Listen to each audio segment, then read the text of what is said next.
no way, no way that you could come from my loins. Welcome to our deep dive into the classic 1977 car action comedy, Smokey and the Bandit. This film, starring Burt Reynolds, Sally Field, and the unforgettable Jackie Gleason, became a surprise hit and left a lasting mark on pop culture. We're coming at you, darling. Are you ready? Ready, willing, and able, Bandit. But behind all those high-speed chases lies a treasure trove of fascinating facts and behind-the-scenes stories that even the most die-hard fans might not know. So let's rev up and explore 20 weird facts about this movie. Saddle up, this ride gets rough fast. Number 1. Ever wonder where the idea for this classic action comedy came from? Surprisingly, it stemmed from a real-life smuggling operation involving Coors beer. Back then, Coors beer wasn't pasteurized, and selling it outside of 11 states was illegal. Director Hal Needham got the idea after reading a 1974 article about Coors' scarcity. New car, I gotta have a new car to block for the truck, you know? Like to kick his ass just once. In fact, the production crew even had their own run-ins with the law while transporting Coors to the set. Needham literally scribbled it down on the back of a napkin, laying the groundwork for the film's unique and dramatic plot. Oh, I love your suits. It must be a bitch getting a size 68 extra fat. Number 2. This movie saw a real budget battle from the start. Universal Pictures offered Burt Reynolds a whopping salary of over $1 million. A figure you might not believe was more than the combined salaries of the entire supporting cast and crew. Initially, the projected budget was $5.3 million, but just before production, halfway through filming, Universal abruptly cut $1 million. Reynolds, taking a firm stance, emphatically declared, "If I leave, this movie dies." Thanks to his persistence, they let him keep his money and didn't cut anymore, helping Needham complete the film on a budget of just $3.3 million. Number 3. The man behind the film's boldest action sequences, Hal Needham, was once a top stuntman. But when he wanted to become a director, every studio turned him down. Studios thought Needham's ideas were too southern, too silly, too risky. Everything changed when he pitched the idea to Burt Reynolds. Reynolds firmly said, "If you direct it, I'll star in it." And when Universal rejected Needham, Reynolds bluntly replied, "No, not me." This bold commitment from Reynolds, which almost ended both their careers, ultimately became a resounding success, transforming Needham from a stuntman into a legendary director. Number 4. Did you know studio execs originally didn't want Sally Field to play Carrie? They thought she was not sexy enough, not glamorous enough, not right for a southern comedy. Pretty harsh, right? Luckily, Burt Reynolds had her back and insisted she get the part. Even after landing the role, Sally admitted she didn't belong and felt like a guest in someone else's movie. That feeling wasn't helped by the fact that Jackie Gleason barely even acknowledged her. And the crew? They didn't really know how to treat a serious actress in that kind of wild, comedic environment. Despite all the doubts and awkwardness, she pushed through. She gave it everything she had. And in the end, Sally Field delivered one of the most beloved performances of her entire career. Number 5. The chemistry audiences saw between Burt Reynolds and Sally Field on screen in Smokey and the Bandit wasn't just acting, it was real love, which began right on set. Their relationship was described as full of fun and passion, making them a beloved couple both on and off screen. However, the pressures of fame and career, along with two strong personalities, ultimately caused their split. Later, Sally Field called it one of the most complex relationships of my life. We went together very well, but not necessarily for the right reasons. He was who he was and a man of his time. Highlighting the depth and challenges they faced.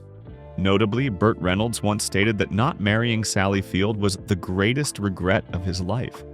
This romance was a crucial part of the film's production history, contributing to the authenticity and special appeal of the main character's dynamic.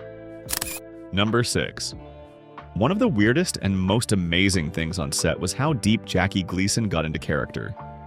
He didn't just play Buford T. Justice, he became him. I'm in a high-speed pursuit. Don't you hear good? Gleason improvised so much that the crew eventually stopped bothering to write dialogue for him.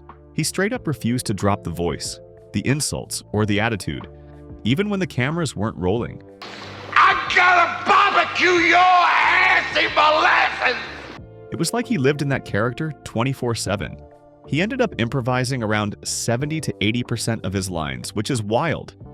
One of the most iconic lines in the movie, "There's no way you came from my loins," was completely made up on the spot. There's no way that you could come from my loins. It was so good that Burt Reynolds couldn't keep a straight face and broke character. Everyone on set was cracking up. Gleason's off-the-cuff genius brought a whole new level of comedy to the film. What the hell is the world coming to? Number 7. If you ever felt something was off about Bandit's Pontiac Trans Am in the movie, you hit the nail on the head.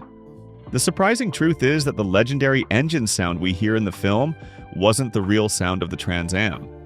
Instead, a customized 1955 Chevrolet was specifically used to create the Trans Am's sound effects.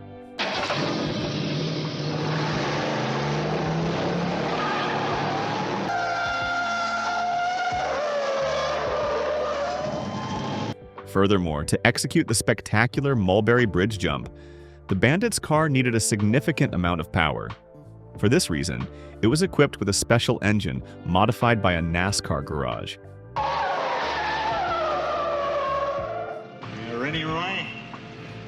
I was born ready. This reveals that, although the on-screen action looked very real, behind it were sophisticated production techniques and constant creativity from the crew.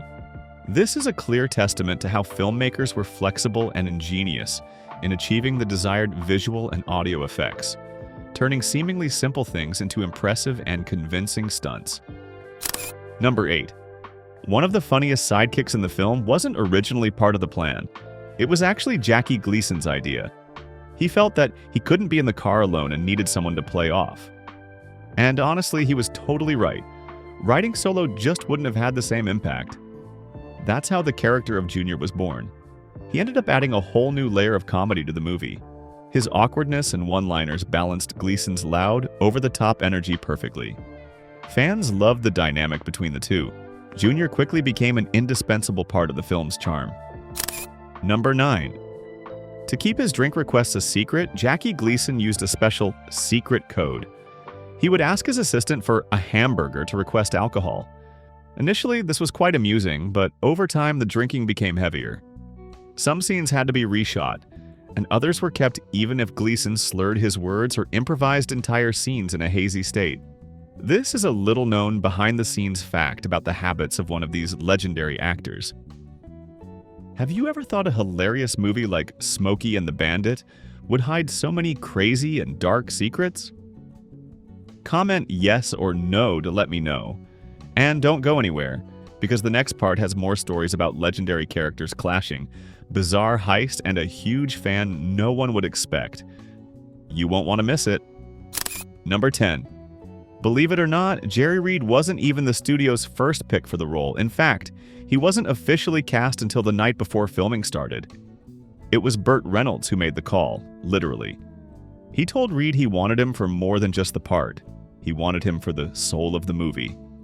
And Reed delivered. After a night out, he sat down and wrote Eastbound and Down. The next morning, he sang it live for director Hal Needham. Needham was so blown away, he threatened to kill Reed if he dared change a single note.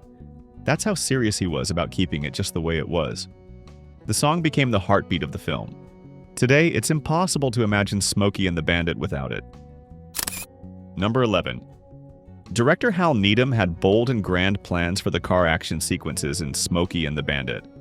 However, he faced a significant challenge in securing the necessary number of cars for the film. Initially, Needham requested 6 Trans Ams from Pontiac to perform the stunts, but they only sent 3 or 4. This created a huge problem, as the rate of car destruction during filming was unpredictable. We're coming at you, darling. Are you ready? Ready, willing, and able, Bandit. The high-speed chases, driving on rough dirt roads, and especially the daring jumps, tore apart each car quickly. By the end of filming, the Trans Am fleet was almost completely destroyed. In fact, the last functional car even needed to be pushed into position to complete the final shot of the movie. This is a clear testament to the authenticity and audacity of the film's action sequences, with no computer-generated imagery, CGI intervention whatsoever.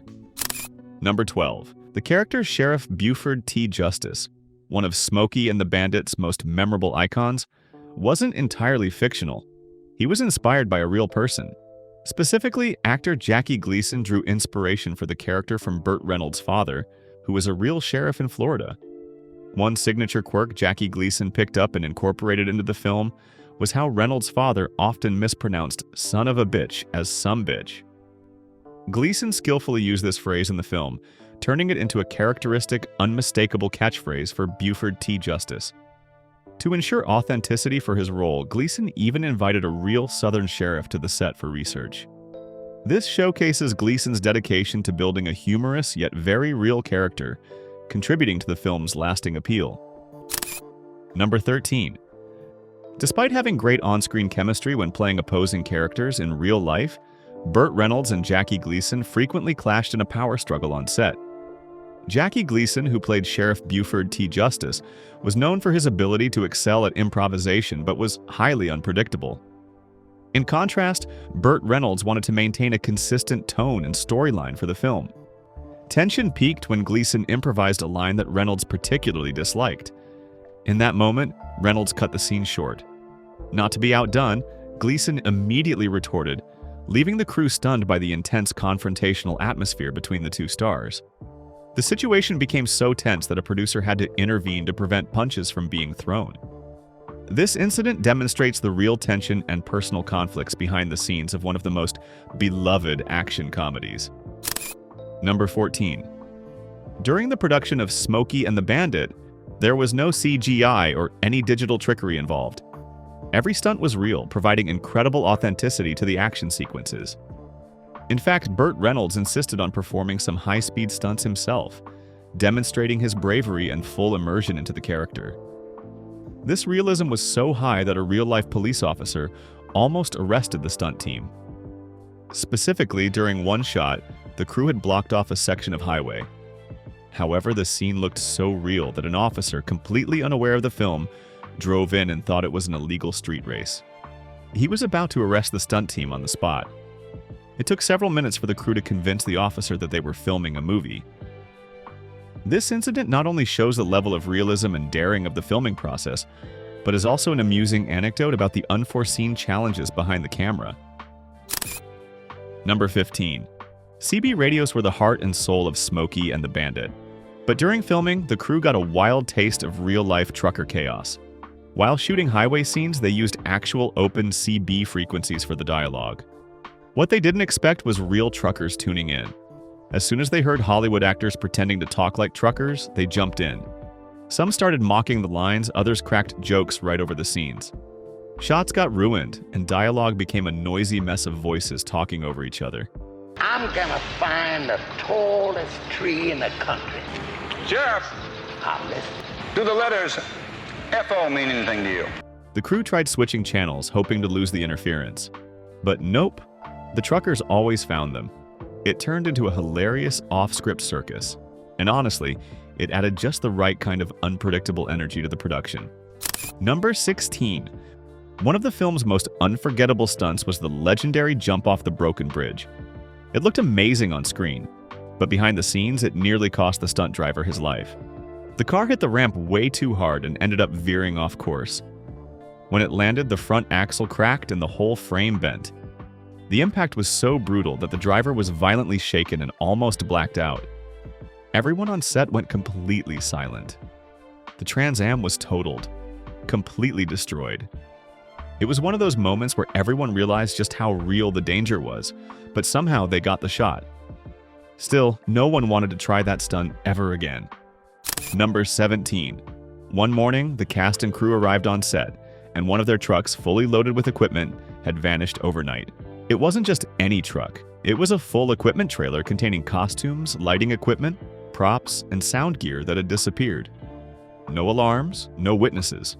The crew had to scramble, scouring local hardware stores, borrowing tools, and reassembling half their wardrobe with racks from thrift stores, showing incredible resilience under challenging conditions. Number 18.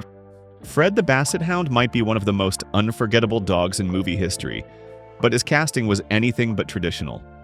The crew was working with a tight budget and didn't want to shell out for a professional dog trainer. So they got creative and very economical. Instead of hiring someone, they placed a local ad saying Burt Reynolds would be judging a dog contest.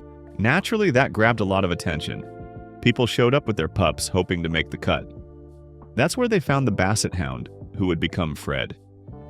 He wasn't trained, but he had the perfect lazy charm they were looking for. He totally stole the show without even trying. It was a clever, low-cost move that ended up adding a ton of personality to the film. Number 19. During a lunch break, Burt Reynolds took the Trans Am for a spin. The unusual thing was that he didn't return for hours, sending the entire crew into a panic. The crew waited, radios silent, the car gone. Everyone thought the car had been stolen or Burt had abandoned the film. Then, just before sunset, Reynolds drove up, grinning, wearing sunglasses as if nothing had happened. He never said where he went, and no one ever asked again, showing his real-life bandit flair. Smokey and the Bandit isn't just a car chase comedy. It's a happy accident, a southern rebellion, and a stunt-filled miracle that shouldn't have worked, but somehow became iconic. Bonus: among all Smokey and the Bandit fans, the last person anyone would have expected was the master of suspense, Alfred Hitchcock. His daughter Patricia revealed that every Wednesday, Hitchcock would screen movies in his office, and Smokey and the Bandit was the last film he ever screened, and one of his favorites. According to crew members, Hitchcock watched the film multiple times and praised it for its pacing, energy, and storytelling, even reportedly calling it a perfect American film. Do you know any other weird facts about Smokey and the Bandit that we haven't covered?